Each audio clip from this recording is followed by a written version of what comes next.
All right, so if you look down in here, this is our black water tank. This is what I was talking about earlier with no wipes, because everything that comes into this black water tank goes to here to this little pump.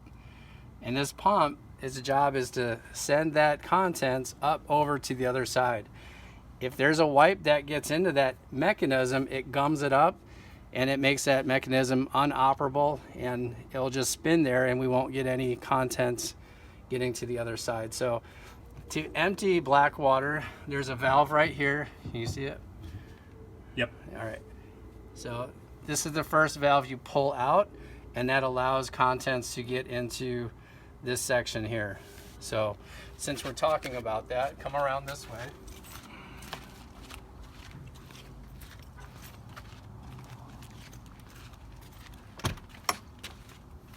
And normally you'd already be hooked up here. You'd be ready to dump. This is the other black water T-handle. You pull that, and then your waste pump is right here. This is battery operated, so you don't have to have the generator running. Just push that button and your pump will circulate and it'll draw those contents from that side over to this side.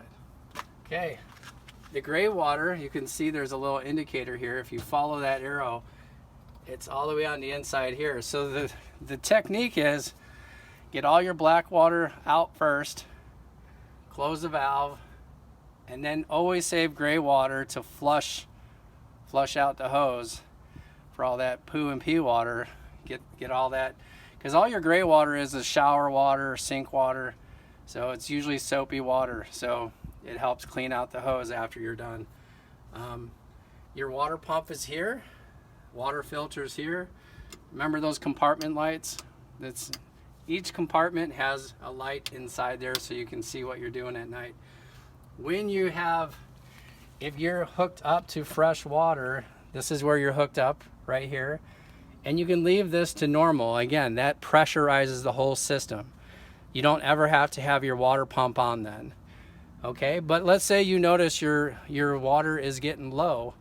You're hooked up to this fresh water inlet here, and you just go to tank fill, and that will fill up your freshwater tank. And underneath here, there's a little overfill valve, and you'll see water start dripping about 2 feet inboard right here. It'll start coming out that overfill valve, and water will start coming out there. But always, always, always, after tank fill, make sure you go to normal, or else your water pump will continually run. It's almost like it depressurizes your system if it stays in this tank fill spot. So we always want to make sure we're always back in normal position, or else your water pump will burn out. Okay. And one other thing to note here, let's say you're going to be you're going to be renting for more than 2-3 weeks. Sometimes it pays to flush out your black water system. So let's say you've emptied it, but you want to flush it out. You hook up that a water hose to here, fill it up maybe a third, or you want to start with some water in your black water system. So this is where you would do that. You would add some water here, maybe start with a third of it full of fresh water so that you have contents in there already, instead of just having straight up, number 1s and 2s in there. So